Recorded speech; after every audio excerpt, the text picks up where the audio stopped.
Bonjour, Billy Leblond, président du musée de la Percée du Bocage à Saint-Martin-des-Bezasses.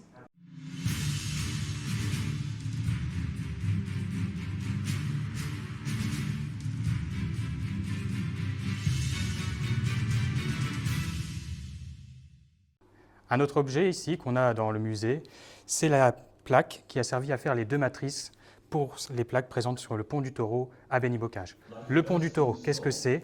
En fait, pendant la percée britannique, l'opération Blue Coat, les Anglais vont partir de Caumont, arriver à Saint-Martin-des-Bezasses, mais au niveau de la voie ferrée, les Allemands ont commencé à prendre des positions défensives.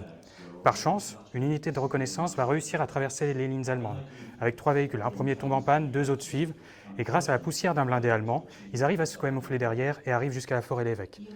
Le blindé de reconnaissance allemand bifurque à gauche, il continue tout droit et arrive sur un petit pont sur la Souleuve non défendu. Quand ils arrivent là-bas, ils envoient leurs coordonnées à l'état-major, qui d'abord ne les croit pas, leur demande de revérifier les coordonnées et s'ils savent vraiment lire une carte. En renvoyant les coordonnées, l'état-major comprend qu'il y a une possibilité de percée à faire là-bas, et donc ils envoient la 11e division blindée du général Roberts prendre ce pont. Quand la 11e arrive là-bas, les Allemands sont pris à revers, et donc ça crée justement une percée au niveau de Vire. La plaque, inaugurée en 1984 par le général Roberts et Derek Powell, qui est en photo juste ici. Derek Powell, qui donnera au départ son nom au pont. Les Anglais l'appelleront Dickey Bridge, ou également Cavalry Bridge à cause de son unité, la 2e Household Cavalry.